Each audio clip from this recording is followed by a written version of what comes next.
तो भारत हमें हर जगह पर दिखाई दे रहा है। क्या उसकी ये मौजूदगी जो ऊपर भी क्वेश्चन बनी है, एससीओ को मुतबादिल के तौर बन सकता है? बाकी डेलीगेट्स हैं वो पहुंच चुके हैं, लेकिन सबकी निगाह था जिसका इंतजार वो शाहकार पहुंच गया और डॉक्टर जयशंकर थे। रेड कारपेट भी था। मैं आप लोगों को ये बता दूं कि इस ऑर्गेनाइजेशन का इंडिया भी हिस्सा है।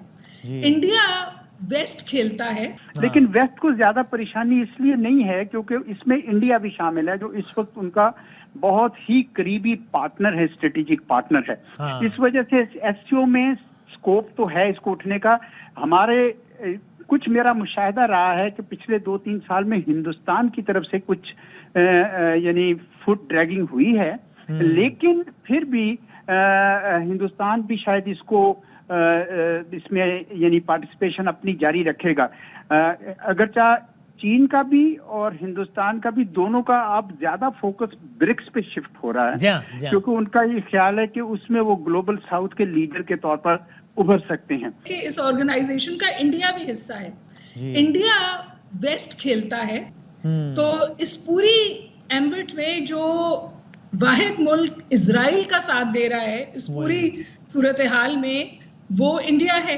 अभी आपने वो पूरी कहानी सुनी होगी, पर्सन नॉन ग्रेटा कहा उन्हें यूएन सेक्रेटरी जनरल को। 104 ग्लोबल साउथ के मुमालिक ने उस दस्तावेज पे दस्तखत किए, उस दस्तावेज पे जिसमें उन्हें पर्सन नॉन ग्रेटा कहा गया। जो वाहिद मुल्क जिसने दस्तखत नहीं किए वो इंडिया है। और यही डायनामिक्स जो हैं एक नॉन वेस्टर्न ऑर्गेनाइजेशन के ब्रिक्स में भी हैं। भारत का रोल क्या? भारत को अपनी हैसियत का भी अंदाजा है, वो इस इत्तेहाद में शामिल होगा? बिल्कुल शामिल होगा। उस एससीओ में भारत इस वक्त मौजूद है। अमेरिका का तो फैली नहीं, मगर अमेरिका के खिलाफ भी नहीं जाता है। तो भारत हमें हर जगह पर दिखाई दे रहा है।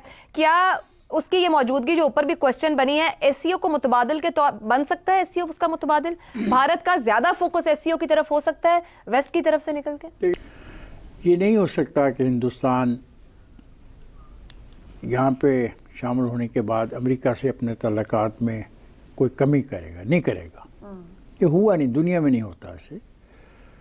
आज हिंदुस्तान और चाइना के दरमियान सरहदी तनाज़ात हैं, लेकिन इसके बावजूद उनका जो कारोबारी मसला है वो ठीक चल रहा है। भारतीय वज़ीर आज़म को इस एससीओ का हिस्सा होना चाहिए था अगर इतनी चाह और ख्वाहिश है। ये आप बात करते हैं इंडिविजुअल्स के ऊपर, हम बात कर रहे हैं असूल के ऊपर, हकाइक पर। मैंने तो आपने उनकी ख्वाहिश की बात नहीं, ख्वाहिश बिल्कुल चाहते हैं कि करें, वो तो करेंगे, कदम बढ़ाने बिल्कुल करेंगे। वो शामिल ख्वाहिश है तो आप इधर आए हैं, वो जिस तरीके से वो आए हैं और जिस तरीके से बच्चे ने उनको फूल पेश किया और जिस तरीके से उनकी बॉडी लैंग्वेज है, वो अपनी जगह रहेगी, दुरुस्त, वो अपनी जगह रहेगी। लेकिन आप एक बात का ख्याल रखिएगा कि ऐसा नहीं हो सकता कि इतनी बड़ी ताकत यहाँ पे उभर रही हो। अगर कोई ये समझ रहा हो कि हमने रेड कारपेट नहीं बिछाया, तो बिल्कुल रेड कारपेट भी बिछाया गया था डॉक्टर जयशंकर के लिए, और हम उम्मीद करते हैं कि उनका स्टे जो है बहुत अच्छा रहेगा।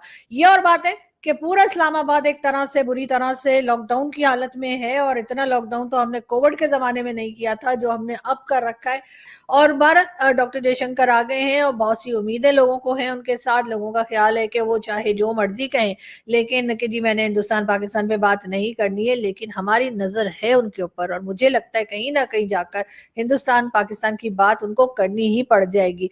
और फिर उनको ले जाया गया। इससे पहले बहुत बड़ी तादाद में जो बाकी डेलीगेट्स हैं वो पहुंच चुके हैं, लेकिन सबकी निगाह था जिसका इंतजार वो शाहकार पहुंच गया। और वो जो शाहकार जिसका इंतजार था पाकिस्तान में सबसे ज्यादा, वो डॉक्टर जयशंकर थे, वो पहुंच गए हैं। तो अब वो वाली ब्रेकिंग न्यूज़ हमारी सही ठीक एग्जैक्टली फिट बैठ गई है इस वक्त, कि जो हमने 1 महीने से ज़्यादा हो गया, उससे पहले हमारे प्रोग्राम में अभिजीत मित्रा जी ने की थी कि जी डॉक्टर जयशंकर पाकिस्तान जा रहे हैं, जिस वक्त किसी को ये पता भी नहीं था और कोई सोच भी नहीं सकता था कि वो पाकिस्तान पहुंचेंगे। उस वक्त ही हमारे प्रोग्राम ब्रेकिंग बैरियर्स ने ये बैरियर ब्रेक किया था कि हमने आपको ये ब्रेकिंग न्यूज़ पहुंचाई थी कि डॉक्टर जयशंकर जो है वो जा रहे हैं, तो पहुंच गए वहाँ पर। अब देखिए इससे आगे की मैं आपको खबरें जो हैं डॉक्टर जयशंकर की आगे पहुंचाऊंगी। मुझे उनका एक जेस्चर बहुत ही अच्छा लगा है और उस पर भी बात करेंगे। डॉक्टर जयशंकर ने वहाँ पर जब आप उतरते हैं तैयारे से, अपने एयरक्राफ्ट से उतरते हैं, प्लेन से, जिसमें भी आप सफ़र करके पहुँचे हैं, तो ये सिर्फ एक तो मैंने देखा है कि अमेरिका के जो प्रेसिडेंट्स हैं उनकी आदत है और या फिर इंडिया के जो पॉलिटिशियंस हैं उनकी आदत है कि वहाँ पर जो एक आप कह सकते हैं कि आपको सर्व करने के लिए या जो आपके उस एयरक्राफ्ट का स्टाफ जो बाहर खड़ा होता है एक बंदा, पीछे मुड़ के उससे हाथ मिलाना, उसको सल्यूट करना या उसको जो है सलाम करना या उससे नमस्कार करना या उसको हेलो कहना या हाथ मिलाना, सबसे शेक हैंड करना, ये उन्होंने किया है। तो बड़ा अच्छा मुझे ये जेस्चर लगा। कम करते हैं, जितने भी गेस्ट आए हैं उसमें से आपको कितने मिलेंगे जिनका ये आपको नज़र आएगा? बहुत ही कम होंगे। एनीवेज, ये मुझे मालूम था कि ये ऐसा करेंगे क्योंकि उनके अंदर जो है ये इस तरह की जो अखलाकियात और बड़े अच्छे एक तरीके से दूसरे से मिलना, डाउन टू अर्थ एक अपना बिहेवियर रखना, ये उनके अंदर है। तो चलें, इसके ऊपर हम कहा कि डॉक्टर जयशंकर जो हैं वो जब पहुँचे हैं तो वही जो अभी एक जेस्चर जो मुझे अच्छा लगा वो तो मैंने बता दिया, और वो था कि डॉक्टर उन्होंने मुड़ के जो है ना, वो जो साहब खड़े थे एक उनके एयरक्राफ्ट के पास अपनी उसी यूनिफॉर्म में, उनसे उन्होंने हाथ मिलाया। फिर जो बच्चियां और बच्चे पाकिस्तान के उनको फूल देने के लिए आए तो उन्होंने बड़ी खुशी से उनके साथ फूल पकड़े। ये तो एक आम वो होता है। फिर उनको आगे जो है वो ले जाया गया और उसके बाद ऑब्वियसली कि अब रात को इशाइया है, यानी ये कि prime minister of Pakistan Shahbaz Sharif साहब की तरफ से डिनर रखा गया। एससीओ की जो लीडरशिप है वो रोटेशन बेसिस पर होती है। पिछले साल इसको होस्ट करने का मौका इंडिया को मिला था, जबकि इस बार इसको होस्ट करने का मौका पाकिस्तान को मिला है। और शंघाई कोऑपरेशन ऑर्गेनाइजेशन में जितने भी मेंबर हैं वो सारे पार्टिसिपेट करते हैं डिफरेंट लीडरशिप लेवल पर। और क्योंकि इस बार पाकिस्तान ये होस्ट कर रहा है, इसलिए पाकिस्तान में भारत के एक्सटर्नल अफेयर मिनिस्टर जयशंकर गए हैं। और वैसे वहाँ पर नरेंद्र मोदी को भी जाना था, लेकिन दोनों देशों के बीच में हॉस्टिलिटीज़ को देखते हुए और बायलैटरल टेंशन्स को देखते हुए वहाँ नरेंद्र मोदी नहीं गए। उनको रिप्रेजेंट कर रहे हैं एस जयशंकर।